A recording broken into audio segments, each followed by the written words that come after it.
Hello, everybody, and welcome. This will be an MLG replay from MLG Anaheim.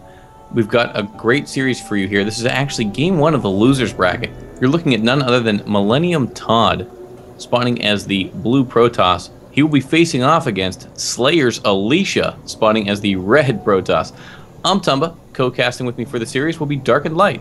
That's right, Tumba, and this is indeed the losers bracket. So these players actually did meet in the winners bracket very early in the tournament, I believe, actually round one. And Todd was able to 2-0 the Korean Alicia, so it's very impressive by him. I'm sure no one expected that, so we'll have to see if he can repeat the feat.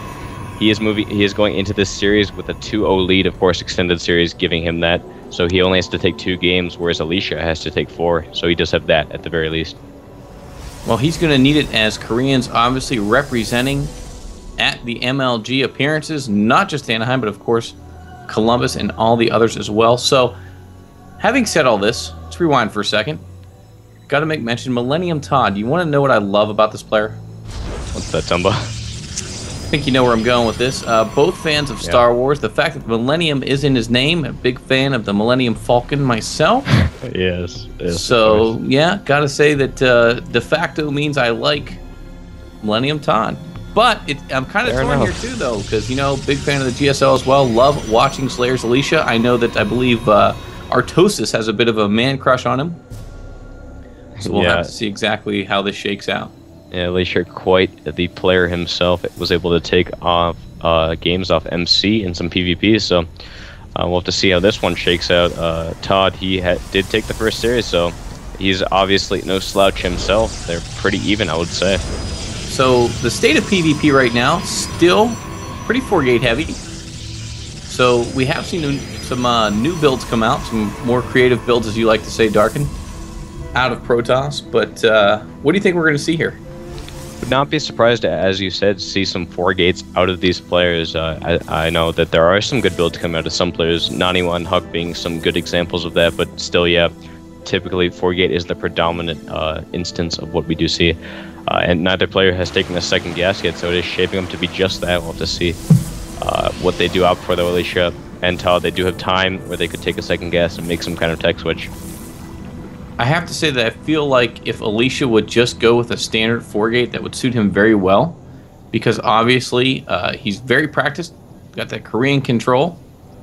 He is a regular, I believe, is he Code S? He is Code S, I believe. Recently, he may have been knocked into the up and down matches. I don't know that for certain, though. At any rate, very competent Protoss, and I just have this feeling that if he gets a 4-gate jump on Todd, it's going to spell certain doom. Absolutely, I do not disagree with you. Looks like, though, he will be opting to take the gas this time around, waiting until that scouting probe did leave his base before he did drop that, so that Todd had no idea what he was going to be going for. And look at this. Todd will be the one going for the 4-gate this time around, so we'll have to see which build does come out ahead. Again, Caster's Curse, so I guess Alicia just not going to listen to me, but that's fine. Of course, I'm just a chobo, so what do I know? Go ahead and do his own thing. Fine, Alicia, I'm not offended. Yeah, well, he does have 3 gates down, so I'm not expecting any kind of robo play out of him, so looks like he will be dropping that Twilight Council, as I was expecting. Going to be opting for some kind of DT play possibly, or 3-gate Blink Stalker. We do see an engagement here, though, and this is kind of critical, because if you can get any type of advantage possible in this early game, every single unit counts. So we're going to see right here Alicia with some good micro, going ahead and splitting his Zealot away from his Stalker, and going to engage Todd here and try to go ahead and get up a unit on him. Obviously, in these mirror matchups, every unit is so important, especially in PvP, because you only get a few early on until you can get that Warp Gate upgrade up. Todd only has that 1 Zealot, a Stalker, and a Sentry. His opponent only 1 Zealot and 1 Stalker, so if you lose those, you're pretty open to those counterattacks. Yes, you are. Look at this, Darkin, researching Blink, and man, Alicia, again, citing he has such great control and great decision-making, he will be very, very dangerous once that Blink upgrade finishes. Yes, indeed. He will be opting for that Blink Stalker play. So effective if you have the good control, especially against this 4-gate. Looks like Todd is looking to posture on the map a bit, push out with these Blink Stalkers, but I really feel like right now Alicia, he has a much better unit count with these Warpins, and I think Todd will be forced back here in just a second. Gonna poke in, see what damage he can do. Gonna get a few get a few hits off on those before he just pull back. Yeah, and of course we're gonna see now Alicia go ahead and move out. And that's a bit of a scary army from Alicia, I must say, Darkin. I gotta feel a little bit worried if I was MToD right now. And if you look at the supply, actually 48 of 50 for Alicia, 42 of 50 for MToD. And he's gonna try to pick off the Stalker here. He's got a lone Stalker, and he's gonna try to track him down here. Yeah, it looks like he will be able to escape with that Stalker for the moment, but another blink should be enough to take it out. That cooldown just now finishing. Gonna blink for it again. Gonna take out that Stalker very quickly before he does pull back. Does not want to move up that ramp. He knows that he will pull back. And now that Todd, he does have the reinforcement advantage. No proxy pylon right now out for Alicia. Looks like Alicia will be pulling it, pushing in regardless. Blinking back at Stalker. No damage done yet. Looking so impressive right now. And it looks like he... I have to say, man, forced back for the moment. Yeah, but Alicia, so smooth. Going ahead, blinking back, popping that Guardian Shield. Now he's going to push back up and try to take out as many units as possible from Todd. Going to go ahead and use that Blink Micro to be as cost-effective as possible. But Todd right now with the unit advantage, I feel. Yeah, a bit of a miscontrol here by Alicia, actually, letting his Stalkers get stuck a bit without doing any kind of damage. So Todd, I think he has taken a bit of a lead here. Alicia does have the Stalker advantage, and obviously that is the only units out in the field at the moment. But a few of those are back at his base, still need to reinforce this army.